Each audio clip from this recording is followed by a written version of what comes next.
आज की हिंदी की क्लास की शुरुआत अनेक शब्दों के लिए एक शब्दों से करेंगे। ये एक शब्द लिखे गए हैं, इनके लिए जो बनने वाले अनेक शब्द हैं वो बोले जाएंगे, उनको आपको ध्यान के साथ सुनना है। हाँ, कहाँ से शुरुआत करते हैं? यहाँ से करते हैं आपको ना। अनुगामी शब्द लिखा है, अनुगामी। अनुगामी, आप इस बात को समझिए, इसमें एक शब्द आया है गे, गमन, जाना, चलना यानी कि, और ई लग गया तो उसका चलने वाला। अनु मतलब पीछे पीछे, क्या हो गया? अनुगामी मतलब पीछे पीछे चलने वाला। क्या अनुगामी का मतलब पीछे जाने वाला होता है? नहीं, पीछे जाने वाले को पश्चगामी कहते हैं। भाई एक व्यक्ति है, आगे आगे चल रहा है, वो उसके पीछे एक एक चल रहा है, उसको क्या कहेंगे? इस वाले को अनुगामी कहेंगे। लेकिन ये व्यक्ति अगर वापस चला जाए तो इसको कहेंगे पश्चगामी। अनुगामी, पश्चगामी, है ना। तो अनुगामी का विलोम बनता है, पीछे पीछे चलने वाला होता है अनुगामी। आक्रांता, आक्रांत कहते हैं आक्रमण को, और आक्रांता करने वाला, आक्रांता आक्रमण करने वाला। औदार्यदाता, औदार्यदाता या ओढ़रदानी कहा जाता है जो सब कुछ उदारता से देना जानता हो। एक तो होता है ओढ़रदानी, होता है जो खड़े हाथ उठाकर दान देता हो, खूब दान देता हो, जो जैसे हर्षवर्धन बहुत कुछ दान देता, अपना साम्राज्य तक उसने दान दे दिया था। जो हाथ उठाकर दान देता हो उसे क्या कहते हैं? ओढ़रदानी। लिख ले कहीं, यही लिख लेते हैं, ओढ़रदानी। ओढ़रदानी जो हाथ उठाकर दान देता हो, मतलब बहुत दान देता हो। और ये औदार्यदाता क्या है? जो उदारता से दान देता हो, उदारता से दान देता हो। खग्रास, खग्रास का मीन्स होता है ऐसा ग्रहण जिसमें सूर्य पूर्ण रूप से ढक जाए। आपने पढ़ रखा होगा खग्रास, ऐसा ग्रहण जिसमें सूर्य पूरा ढक जाए, उस ग्रहण को कहते हैं खग्रास। दिव्य चक्षु, दिव्य चक्षु या दिव्य दृष्टा या दिव्य नेत्र, इसका मतलब होता है कि ज्ञान नेत्र से देखने वाला। ज्ञान नेत्र से देखने वाले का मतलब ये है कि किसी व्यक्ति के अगर नेत्र नहीं है और उसने सब कुछ अंदाजा कर रखा है कि यहाँ से 4 कदम दूर मेरी नोटबुक रखी है, यहाँ से 1 कदम दूर मेरा पेन रखा है, यहाँ मेरी अन्य किताबें रखी है, सब उसको अंदाजा है। रात में भी ना कई बार ऐसा होता है कि लाइट ऑफ हो और मोबाइल फोन भी मिल नहीं रहा हो, बेड पे पड़ा हुआ हो कहीं, तो अंदाजे से रखते हैं ना कि यहाँ रखते हैं, यहीं रखा होगा। पानी की बोतल यहाँ रखी रहती है, यहाँ रखी होगी, किताबें यहाँ रखी रहती हैं, अंदाजा होता है कुछ, है ना। तो उस समय में क्या कार्य कर रहे होते हैं? हमारी दिव्य ज्ञान बुद्धि, बुद्धि ही नेत्र बन जाती हैं। जो साधु संत व्यक्ति होते हैं वो क्या होते हैं? वो दिव्य दृष्टा होते हैं, ज्ञान नेत्र से देखने वाला। दिव्य ज्ञान चक्षु नेत्र, जिसका ज्ञान ही उसके नेत्र हो, जिसकी बुद्धि ही उसका नेत्र हो, उसे कहते हैं दिव्य दृष्टा या दिव्य चक्षु या दिव्य नेत्र। प्रदोष, संध्या के समय को क्या कहा जाता है? गोधुली या प्रदोष। गोधुली, जब भगवान कृष्ण गायों को चरा करके लाते थे संध्या के समय में, तो बहुत अधिक मात्रा में जब गाय आती थी तो जब उनके पैरों से धूल उड़ती थी, गायों के खुर से पैरों से धूल उड़ती थी, वो दृश्य संध्या का होता था। शाम के समय में जब गाय आती उस समय को कहा जाता था गोधुली, तब से यह शब्द आया गोधुली। और क्या कहते हैं संध्या के समय को? प्रदोष। दान वृत्ति क्या होता है? दान वृत्ति होता है जो दान के बल पर चलता हो, जो दान के बल पर चलता हो। अनाथालय है जैसे, दान वृत्ति है, दान के बल पर चलता है, किसी ने उसको दान दिया वो दान पर चलता है। नेक्स्ट अगला लिखा है मकरंद। मकरंद होता है फूलों द्वारा उत्पन्न किया गया रस, पुष्पों द्वारा उत्पन्न किया गया रस क्या कहलाता है? मकरंद कहते हैं। मकरंद पुष्पों द्वारा उत्पन्न किए गए रस को। अतिथेय, अतिथि तो हम समझते हैं अतिथि, जिसके आने की कोई तिथि ना हो। खैर अब तो खैर अतिथि बहुत कम ही रह गए हैं, तो पहले ही पता चल जाता है कि आज आ रहे हैं, है ना। और पहले घर पर पकवान बनने प्रारंभ हो जाते हैं, साफ सफाई भी हो जाती है जो महीनों से नहीं हुई होती, और जो सोफे वोफे बेड तक ये सब दाएं बाएं पड़े होते हैं, बेड की चादर भी नहीं हो जाती है, मतलब चेंज हो जाती है फिर तो है ना। तो हाँ, तो अतिथि नहीं रह गया, पहले ही पता चल जाता है कि हाँ आज मेहमान आने वाले। अतिथि, और अतिथि होता है ये सब कुछ करने वाला, कि मेहमान आ रहे हैं, घर पर खाना बन रहा है, उसकी सेवा करने वाले को क्या कहते हैं? अतिथि। अतिथि की सेवा करने वाले को क्या कहा जाता है? अतिथि कहते हैं, अतिथि। और ऑर्डर दानी तो भी बताया, जो हाथ उठाकर दान देता हो ऑर्डर दानी। एक उत्तरापेक्षी होता है, उत्तर की अपेक्षा करने वाला। उत्तर प्लस अपेक्षी, ए प्लस ए बराबर आ, तो आ तो पता चल गया कहां से आया है। और अपेक्षी मतलब अपेक्षा करना, किसी से उम्मीद करना कि इससे उत्तर मिलेगा, है ना। तो उत्तर की अपेक्षा करने वाले को क्या कहेंगे? उत्तरापेक्षी कहा जाएगा, उत्तर की अपेक्षा करने वाला।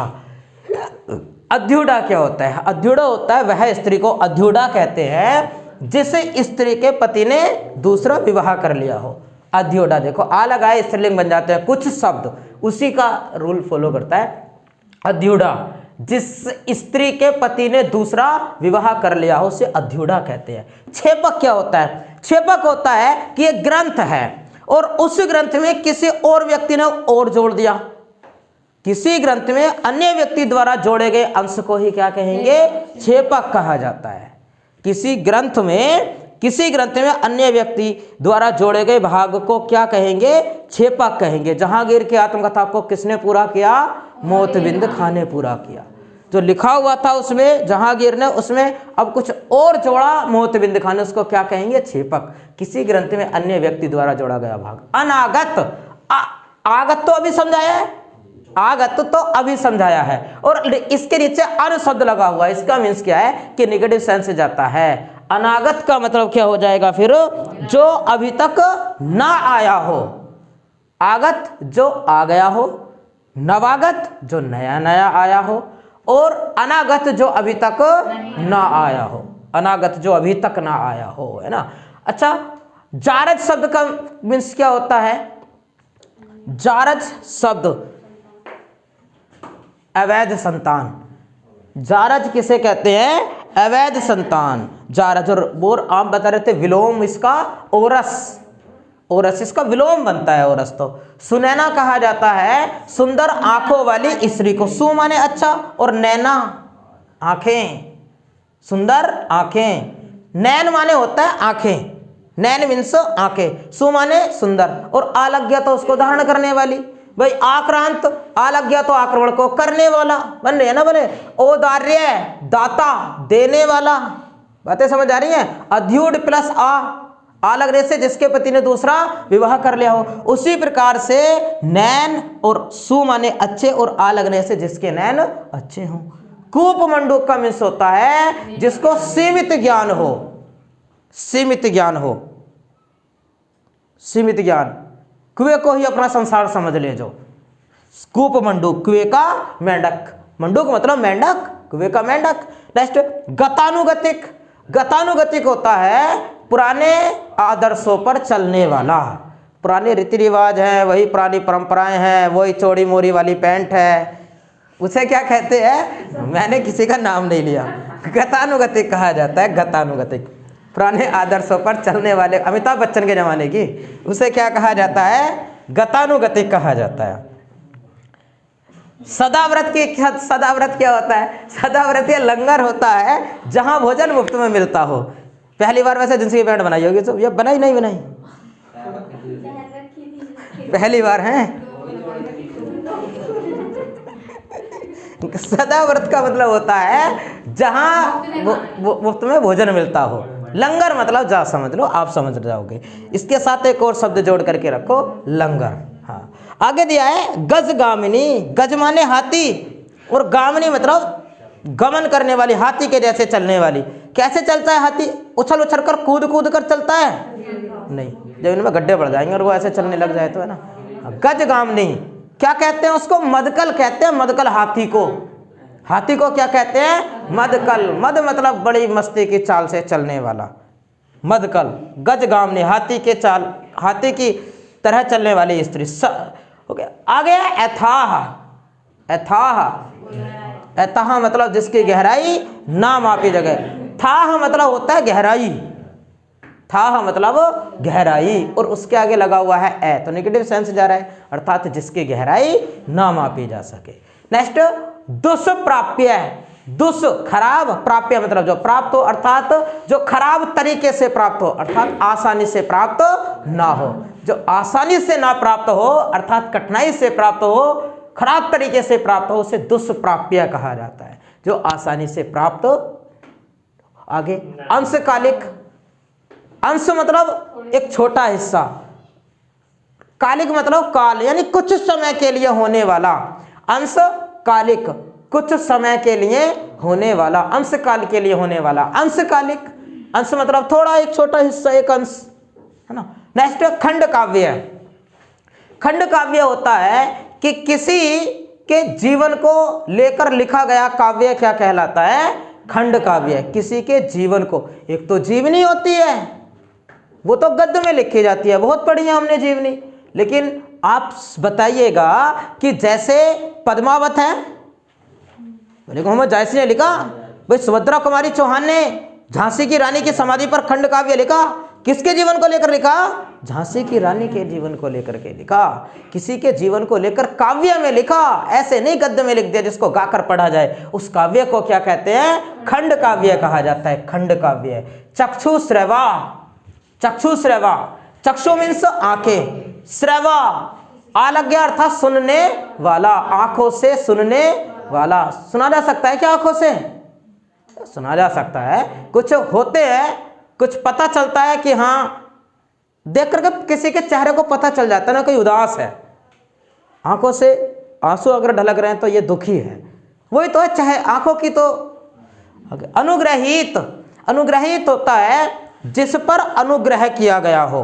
अनुग्रह मतलब निवेदन, जिस पर विनती की गई हो उसे कहते हैं अनुग्रहित। जिस पर निवेदन किया गया हो उसे क्या कहते हैं? अनुग्रह किया गया हो उसे क्या कहते हैं? अनुग्रहित। ये वर्तनी भी एग्जाम में बहुत पूछता है। नेपथ्य, नेपथ्य होता है कि जहां पर्दे के पीछे का भाग, पर्दे के पीछे का भाग, जहां पर सीता बैठकर बीड़ी पीती है, मतलब होता है ना। जब रामलीला होती है तो रामलीला में आपके सामने तो बिल्कुल सर्वगुण संपन्न, और जैसे उसका एपिसोड खत्म होगा पता चलेगा रावण और सीता भी दोनों बैठ के साथ भिड़ी भी रहे, नहीं इतना हमारे यहाँ पे है ना। तो उसी स्थान को जहाँ पर वो वेश विन्यास करते हैं अपने, उनका मतलब क्या कहेंगे उसको, काया पलट केंद्र होता है पीछे, पार्लर, जहाँ पर वेश है उसको कहते हैं नेपथ्य। पर्दे के पीछे के भाग को क्या कहते हैं? नेपथ्य कहा जाता है। निशीथ, निशीथ होता है मध्य रात्रि का समय, मध्य रात्रि का समय निशीथ कहलाता है। केसिनी, केस बाल और केसनी धारण करने वाली, लंबे बालों वाली है ना, लंबे बालों वाली स्त्री को क्या कहते हैं? केसनी कहा जाता है। एक बार इनको रफ करेंगे, बताएंगे जल्दी जल्दी बताएंगे। अनुगामी, पीछे पीछे चलने वाला। आक्रांता, आक्रमण करने वाला। औदार्य दाता, जो उदारता से दान देता हो, औदार्य दाता कहलाता है। खग्रास, ऐसा ग्रहण जिसमें सूर्य पूरा ढक जाए, खग्रास। दिव्य चक्षु, ज्ञान नेत्र से देखने वाला, या दिव्य दृष्टा, ज्ञान नेत्र से देखने वाला, है ना। सूरदास जी नेत्रहीन थे, हाँ, लेकिन फिर भी मंदिर रोज जाते थे, उनको अंदाजा हो गया था ना, रास्तों का सबका अंदाजा हो गया था। प्रदोष, संध्या का समय, या गोधूली मैंने समझाया। दान वृत्ति, जो दान के बल पर चलता हो उसे दान वृत्ति कहते हैं, जो दान के बल पर चलता हो। मकरंद, पुष्पों द्वारा उत्पन्न किया गया रस, मकरंद कहलाता है। अतिथेय, अतिथि की सेवा करने वाला। ओढ़रदानी, ओढ़रदानी जो हाथ उठाकर दान देता हो, ओढ़रदानी कहलाता है। ओढ़रदानी जो बहुत दान देता हो, ओढ़रदानी। नेक्स्ट उत्तरापेक्षी, उत्तर की अपेक्षा करने वाले को उत्तरापेक्षी कहते हैं, उत्तर की अपेक्षा करने वाला। नेक्स्ट अध्युडा, वह स्त्री जिसके पति ने दूसरा विवाह कर लिया हो उसे अध्युडा कहा जाता है। छेपक, किसी ग्रंथ में अन्य व्यक्ति द्वारा जोड़ा गया भाग क्या कहलाता है? छेपक कहलाता है। अनागत, जो अभी तक ना आया हो उसे अनागत कहते हैं। जारज, जो अवैध संतान हो, जो अवैध संतान हो उसे जारज। सुनैना, सुंदर आंखों वाली स्त्री, सुंदर आंखों वाली स्त्री। कूप मंडूक, सीमित ज्ञान वाला व्यक्ति, जिसे केवल सीमित ज्ञान हो। गतानुगतिक, पुराने आदर्शों पर, पुराने रीति रिवाजों पर चलने वाला। सदाव्रत, जहां भोजन मुफ्त में मिलता हो। इसकी जगह कौन सा शब्द याद रखोगे? और लंगर याद रखो, उससे सदाव्रत याद रहेगा। केसिनी, लंबे, सॉरी केसिनी थोड़ी ना लिखा था, गज गांव नहीं लिखा था, हाथी की चाल वाली स्त्री। नेक्स्ट लिखा है अथाह, अथाह निगाहें, जिसकी गहराई ना मापी जा सके। दुष्प्राप्य है, जो कठिनाई से प्राप्त हो। अंशकालिक, कुछ समय के लिए होने वाला। खंड काव्य है, खंड काव्य है, किसी के जीवन को लेकर लिखा गया काव्य क्या कहलाता है? खंड काव्य है। चक्षुश्रवा, आंखों से सुनने वाला। गाना सुना होगा कौन सा? आंखें भी होती हैं दिल की जुबां, तो आंखों से सुनने वाला, नहीं सुना? अनुग्रहित, जिस पर अनुग्रह किया गया हो, जिस पर अनुग्रह किया गया हो, अनुग्रहित कहलाता है ना, अनुग्रहित कहलाता है। अब तुम ऐसे गाने कहाँ सुनने होगे? कौन सा गाना चल रहा है आजकल? कौन सा गाना चल रहा है आजकल? हाँ। अच्छा हाँ, नेपथ्य बताओ। अच्छा, किसे कहते हैं नेपथ्य?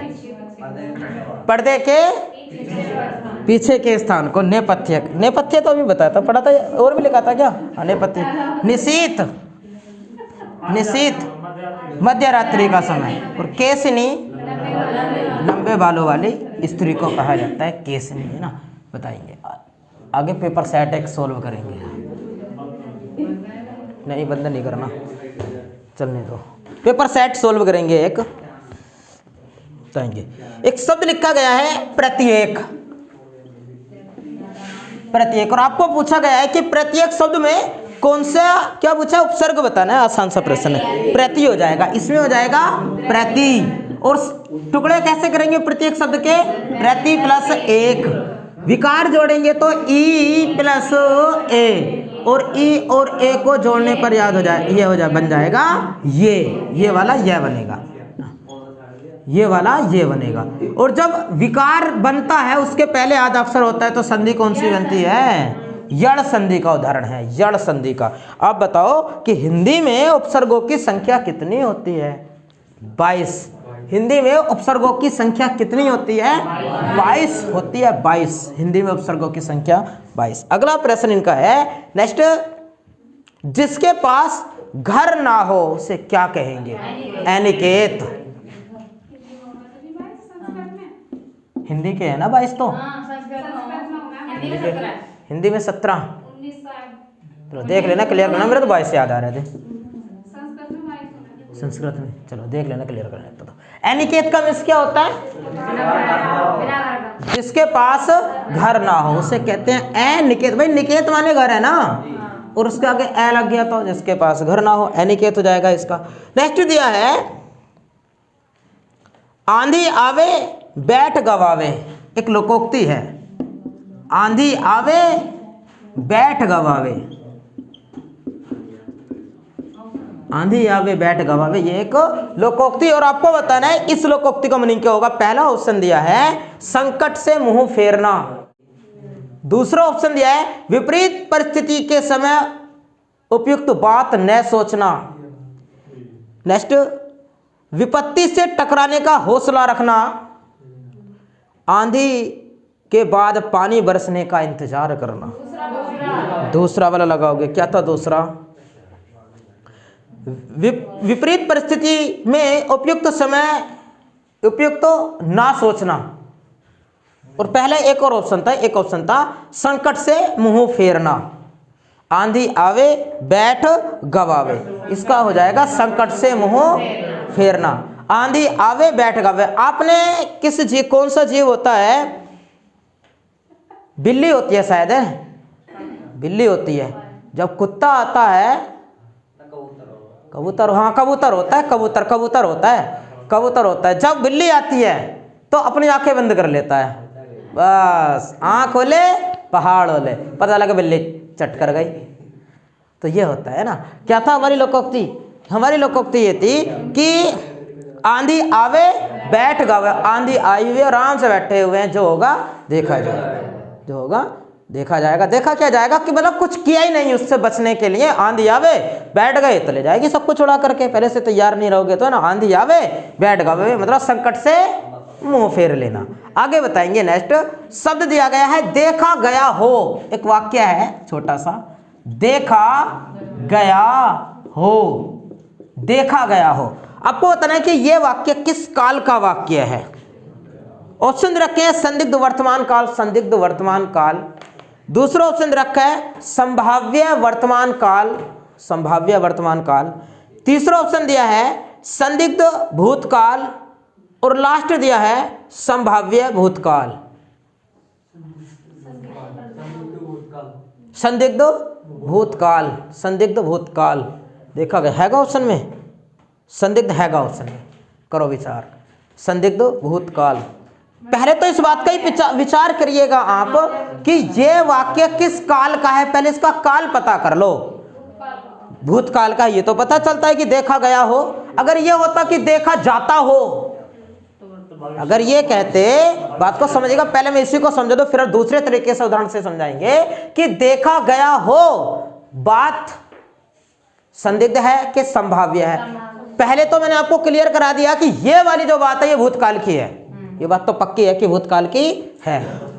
क्यों है अभी और पक्की कराएंगे इस बात को। दूसरा बात समझिएगा, भूतकाल का ऑप्शन रखा है आपको, एक तो संभाव्य भूतकाल और एक रखा है संदिग्ध भूतकाल। तो संदिग्ध लगाएंगे। संभाव्य कब होता मैंने आपको समझाया है। संदिग्ध में और संभाव्य में ज्यादा डिफरेंट नहीं होता, बस इतना अंतर होता है अगर इसी वाक्य में लग जाता शायद तो क्या हो जाता, संभाव्य हो जाता। किस काल का है, भूतकाल का। लेकिन शायद नहीं लगा तो कैसा है, ये संदिग्ध है, तो क्या कहेंगे, संदिग्ध भूतकाल का है। देखा गया हो, देखा गया हो सकता है देखा गया हो, तो क्या हो गया, संदिग्ध भूतकाल का। दूसरा वाक्य बोले इसी के जैसा, अगर ये होता कि देखा जाता हो, आजकल मेरा चैनल सबसे ज्यादा देखा जाता है, तो दूसरा क्या करे, देखा जाता हो। वर्तमान की बात है और बात किस में है, संदिग्ध की है। अगर वो ये कहता शायद देखा जाता हो तो कैसा होता, संभाव्य वर्तमान। इसमें भी अगर शायद लग जाता तो भाई मोहन के कक्षा में ज्यादा अंक आए, वह पढ़ता होगा। अब बताओ, वह पढ़ता होगा वाक्य किस काल का है, भविष्य। अरे कहाँ हो तुम, भूतकाल का हो जाएगा। तुम कहाँ हो, अभी मैंने क्या बात समझाई आपको, अभी मैंने आपको ये बात समझाई कि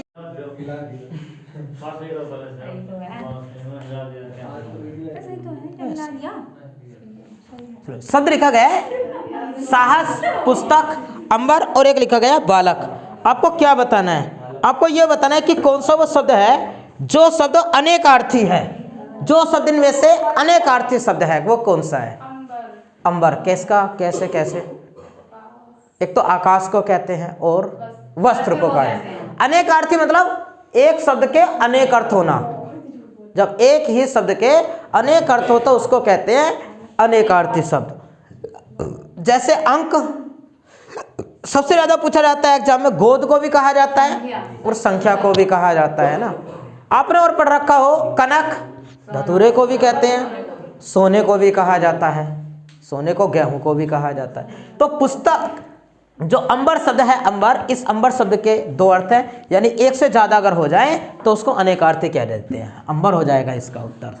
साहस, साहस के बराबर में अगर लिख दिया जाए आश्चर्य है, तो आश्चर्य क्या है, साहस का पर्यायवाची, पर्यायवाची। और अब्बर शब्द लिखकर उसके आगे लिख दिया आकाश और उसके आगे लिख दिया, उसके सामने लिख दिया वस्त्र, तो ये क्या हो गए दोनों शब्द, ये अनेकार्थी, समानार्थी थोड़ी ना है तीनों, अनेकार्थी हो गए। फिर इसके ये आगे बताएंगे। एक शब्द है कव्वाली। आप बताइए कव्वाली स्त्रीलिंग शब्द है, कब पुल्लिंग शब्द है, स्त्रीलिंग। कव्वाली शब्द कैसा है, स्त्रीलिंग शब्द है। नेक्स्ट है सब कोई किस प्रकार का सर्वनाम है। सब कोई, सब कोई, सब कोई, आपको बताना है किस प्रकार का सर्वनाम है। ऑप्शन क्या दे रखे, निश्चयवाचक, अनिश्चयवाचक, निजवाचक या संयुक्त सर्वनाम। इसको कहेंगे संयुक्त। भाई जो सब शब्द है, सब और कोई, दो दो सर्वनाम एक जगह हुए पड़े हैं, तो ऐसे क्यों कहते हैं संयुक्त सर्वनाम। संयुक्त क्रिया भी होती है क्या? हाँ बताओ क्या होती है संयुक्त क्रिया? संयुक्त क्रिया क्या होती है? खाना, हाँ ठीक समय पर आ जाना, ठीक समय पर आ जाना,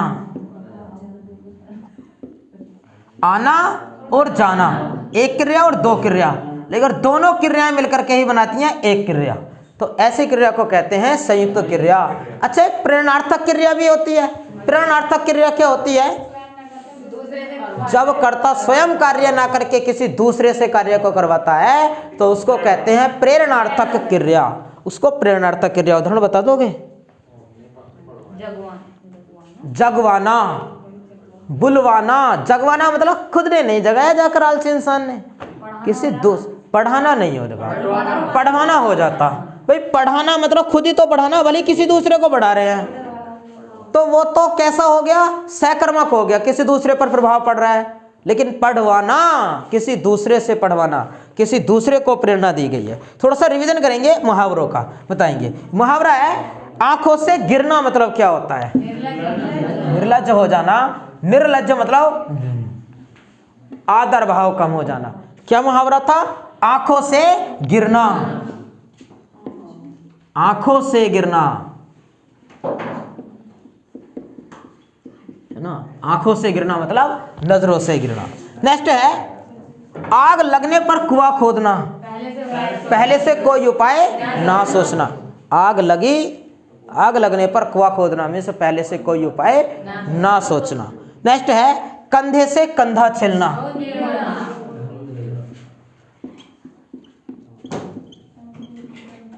कंधे से कंधा छिलना। बहुत भीड़ होना है ना, जैसे अमरोहा शहर की जो मेन मार्केट है ना, हाँ जैसे मंगल बाजार, किसी काम से हाशिया दवाखाने की तरफ अगर जाने लग जाए तब कंधे से महिलाएं इतनी मात्रा में मिलेंगी, नहीं हाशिया दवाखाने की बात नहीं कर रहे हैं, मंगल बाजार की बातें कर रहे हैं। कंधे से कंधा छिल जाना है ना, भारी पड़ जाएगा उधर से उधर को निकल, कभी इधर टक्कर लगेगी कभी इधर टक्कर लगेगी, कंधे से कंधा छिल जाना। क्या? जब मैं था ना कक्षा 10 में और 11 में, कक्षा 10 11 में, हाँ 11 में, तो हमारा ट्यूशन लगता था उधर, हमारी मजबूरी थी उधर को निकल करके जाना, शॉपिंग करने के लिए थोड़ी ना जाते थे। आगे बताइएगा। जमीन पर पैर न रखना, जमीन पर पैर न रखना, जमीन पर पैर, जमीन पर पैर न रखना मतलब क्या होता है? एटीट्यूड आना आ जाता है ना कुछ लड़कियों में। लड़की चाहे चमगादड़ की तरह हो, अगर उसको कह दो ना बहुत ब्यूटीफुल हो तुम तो, है ना, तो उसमें एटीट्यूड आ जाता है। एटीट्यूड आ रहा मतलब जमीन पर पैर न रखना मतलब घमंड करना। आगे बताएंगे। जहाज का पंछी, जहाज का पंछी, जहाज का पंछी क्या होता है भाई? जहाज का पंछी होता है कहीं ठिकाना ना होना। बताओ जरा विचार करके बताओ, जहाज का पंछी मतलब, अच्छा एक अगर इसकी जगह और लिख दिया जाए, धोबी का कुत्ता घर का न घाट का,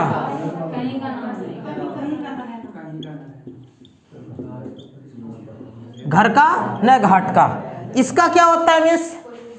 कहीं का ना रहना। लेकिन इसका अर्थ होता है भाई एक जहाज था, ये सागर का किनारा था, इधर सागर का किनारा इधर भूमि, यहाँ एक जहाज था लगा हुआ, उस पर एक पक्षी बैठा हुआ था, और जब जहाज ने चलना प्रारंभ किया तो चला गया 100 किलोमीटर दूर। जहाज पानी में चलते चलते 100 किलोमीटर। अब उस पर जो पक्षी बैठा हुआ था उसने सोचा अब चलें। अब वो दूर दूर तक देख रहा है, इधर जाता है कभी इधर जाता है, लेकिन कहीं ठिकाना मिलेगा उसको? नहीं मिलेगा। मेरो मन अनंत कहाँ सुख पावे, जैसे उड़े जहाज को पंछी लौट जहाज पर आवे। उड़ करके जाएगा तो, लेकिन जब ठिकाना नहीं मिलेगा तो फिर उसको यहीं आना पड़ेगा। इसका मतलब जहाज का पंछी मतलब क्या कहीं ठिकाना नहीं है तो एक ठिकाना, जिसका कोई दूसरा ठिकाना ना हो, जिसका कोई और ठिकाना ना हो, उसे कहते हैं जहाज का पंछी। और घर का न घाट का, जिसका कोई ठिकाना ना हो। इसको पूरी कर लेना। धोबी का कुत्ता घर का न घाट का कहीं का न होना। आगे लिखते हैं नेक्स्ट, चुल्लू भर पानी में डूब मरना। चुल्लू भर पानी में डूब मरना बहुत सुनी होगी, इसको क्या लिखना ऐसे ही बता दो जरा। चुल्लू भर पानी में डूब मरना, शर्म के मारे मुंह ना दिखाना, शर्म के मारे मुंह ना दिखाना। नेक्स्ट है चिराग तले अंधेरा। चिराग तले अंधेरा,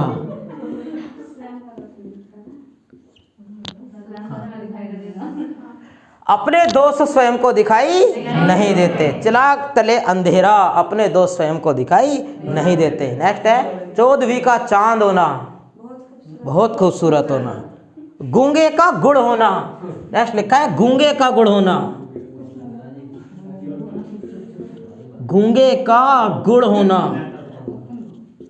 ऑप्शन देने पड़ेंगे इसके लिए, आंसर सुनिएगा। अनुभव व्यक्त न कर पाना, गूंगे को गुड़ की डिली खिलाओ, गुड़ की डिली। आप मुझे बताओ कैसे बताएगा वो कि कितना मीठा है ना।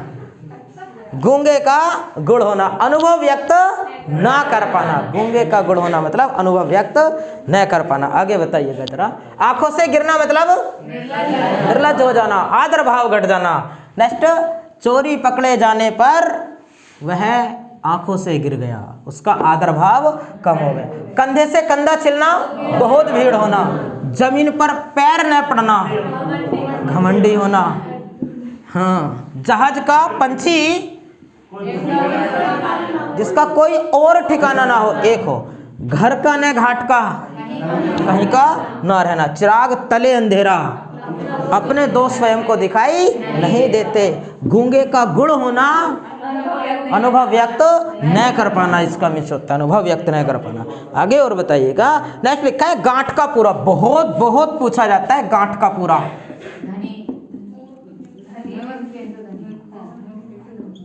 गांठ का पूरा बताइएगा। दोनों लिख रहे हैं, दोनों पूछे जाते हैं उलझा कर, ऑप्शन में भी दोनों मिलता है। आंख का अंधा गांठ का पूरा, आंख का अंधा गांठ का पूरा। आंख का अंधा गांठ का पूरा, इसका मतलब तो होता यह है कि आंख का अंधा गांठ का पूरा, मूर्ख किंतु धनी, और इसका आएगा धनी होना यानी मालदार होना। गांठ का पूरा होना मतलब मालदार होना, धनी होना। और आंख का अंधा गांठ का पूरा मतलब मूर्ख किंतु मालदार होना। आगे और बताओ। और पूछता है आंख का अंधा नाम नैन सुख। आंख का अंधा नाम नैन सुख, नाम के विपरीत गुण होना, नाम के विपरीत गुण होना। नेक्स्ट है छाती पर पत्थर रखना। बताइएगा छाती पर पत्थर रखना मतलब क्या होता है। छाती पर पत्थर रखना मतलब क्या होता है।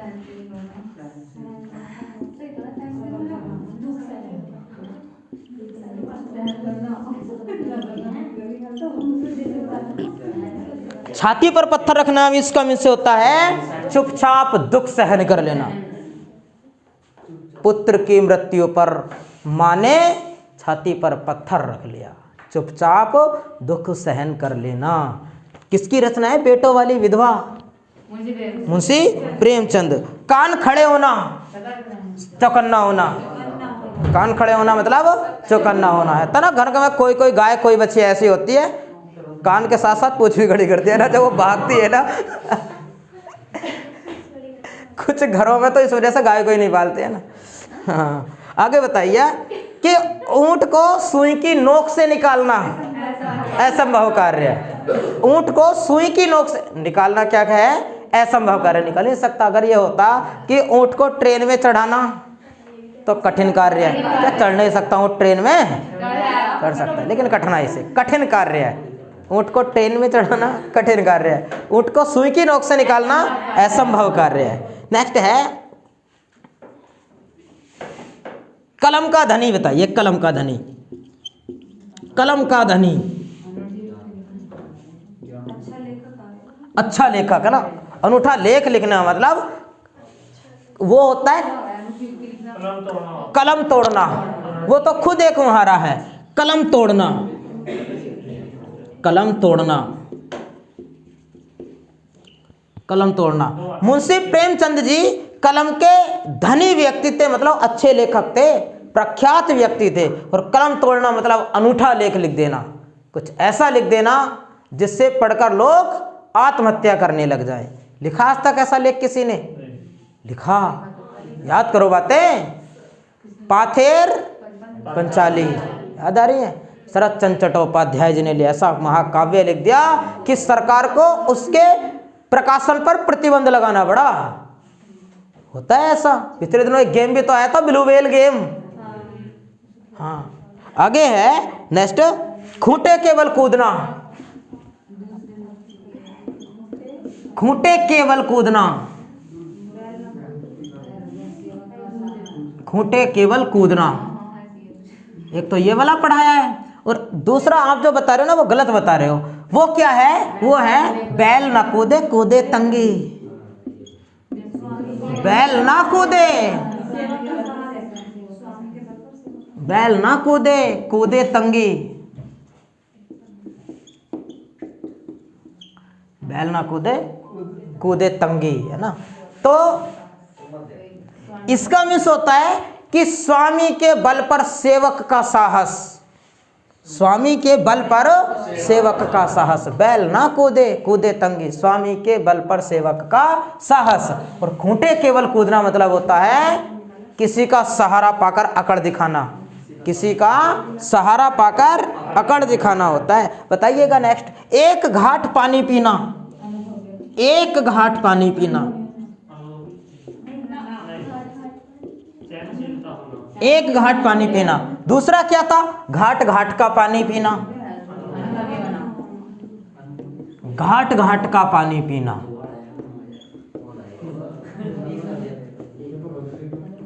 बताइएगा इसका। घाट घाट का पानी पीना मतलब होता है कि अनुभवी होना, अनुभवी होना। नदी का एक घाट है, कोई एक जीव है, उसने यहाँ का भी पानी पिया, वहाँ का भी पानी, उसको पता है कि कितनी गहराई में जाने पर कितना मीठा पानी मिलता है, किस घाट पर पानी आसानी से पिया जा सकता है और अच्छा पानी पिया जा सकता है, उसको अनुभव है। घाट घाट का पानी पीना मतलब अनुभवी होना, अनुभवी होना। बाल सफ़ेद होना मतलब अनुभवी होना। और बाल धूप में सफ़ेद होना, धूप में बाल सफ़ेद होना मतलब, धूप में बाल सफ़ेद होना मतलब क्या होता है? धूप में बाल सफ़ेद होना मतलब अनुभवहीन होना। धूप में बाल सफ़ेद होना मतलब क्या है? अनुभवहीन होना, अनुभवहीन होना है। एक बुजुर्ग व्यक्ति है बिल्कुल, उसके बाल सफ़ेद हैं, क्या वो डायलॉग मारेगा ना, तेरा अनुभव है ये बाल कोई धूप में सफ़ेद तोड़े हुए हैं। इसका मतलब क्या है? उस बुढ़े के बालों को सफ़ेद होने में उम्र लगी है। उम्र लगी है तो तकाजा भी तो होगा। धूप में बाल सफ़ेद होना मतलब अनुभव नहीं होगा। आगे बताइए, घाट घाट का पानी पीना अनुभवी होना, और एक घाट पानी पीना मतलब सहनशीलता होना, सहनशीलता होना। अकबर के समय में भेड़ और बकरी, सॉरी शेर और बकरी एक घाट पानी पीते थे, सहनशीलता थी दोनों में। आगे बताइए, खूंटे केवल कूदना, किसी का सहारा पाकर अकड़ दिखाना, किसी का सहारा पाकर अकड़ दिखाना। गांठ का पूरा मालदार, गांठ का पूरा मालदार। बैल न कूदे कूदे तंगी, स्वामी के बल पर सेवक का साहस। आंखों का, आंख का अंधा गांठ का पूरा, मूर्ख किंतु धनी। आप बताइए, आंखों का काजल चुराना, सफाई से चोरी करना।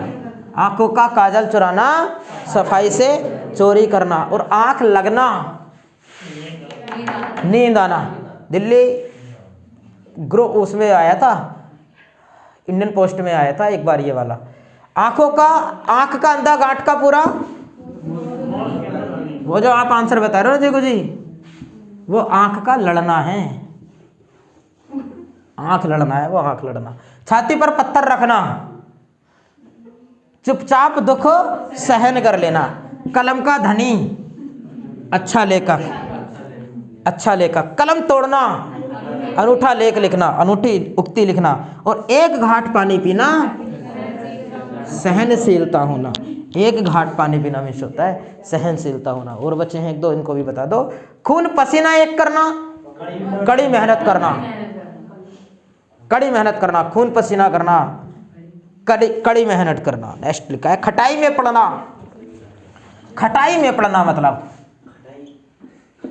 खटाई, मुंह में पानी आ गया होगा।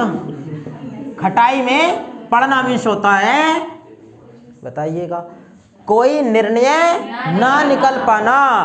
1945 ईस्वी में शिमला सम्मेलन हुआ था और क्लीमेंट एटली ने भेजा था शिमला सम्मेलन की जाओ भारतीयों से कहो कि हम आपको आज़ाद कर कर जा रहे हैं और आप अपनी संविधान सभा बना लो। उसने क्लीमेंट एटली ने कहा था कि वेवेल था उसका अध्यक्ष कि आप मुस्लिमों को भी बुलाना, हिंदुओं को बुलाना, सिखों को भी बुलाना, मास्टरों को भी बुलाना, सबको बुलाना, वकीलों को भी बुलाना, महिलाओं को भी बुलाना, सबको बैठा रहेगा, सबसे बात करना और कहना कि हम आपको छोड़कर जा रहे हैं, आप संविधान बना लो, संविधान सभा बना लो। लेकिन एक व्यक्ति जिन्ना चला गया था ना, जिन्ना ने क्या कहा था, संविधान बनेगा बाद में, आज़ाद होंगे बाद में, पहला होगा बंटवारा, पहले न्यारा करो न्यारा। जिन्ना अड़ा रहा अपनी बात पर। क्या शिमला सम्मेलन सफल हुआ? नहीं। कोई डिसीजन लिखना उसका? भारत की आज़ादी का मामला खटाई में पड़ गया, कोई निर्णय नहीं निकलना। खटाई में पड़ना मतलब कोई निर्णय नहीं निकल पाना। धन के अभाव के कारण मकान निर्माण का कार्य खटाई में पड़ गया। आगे बताइए।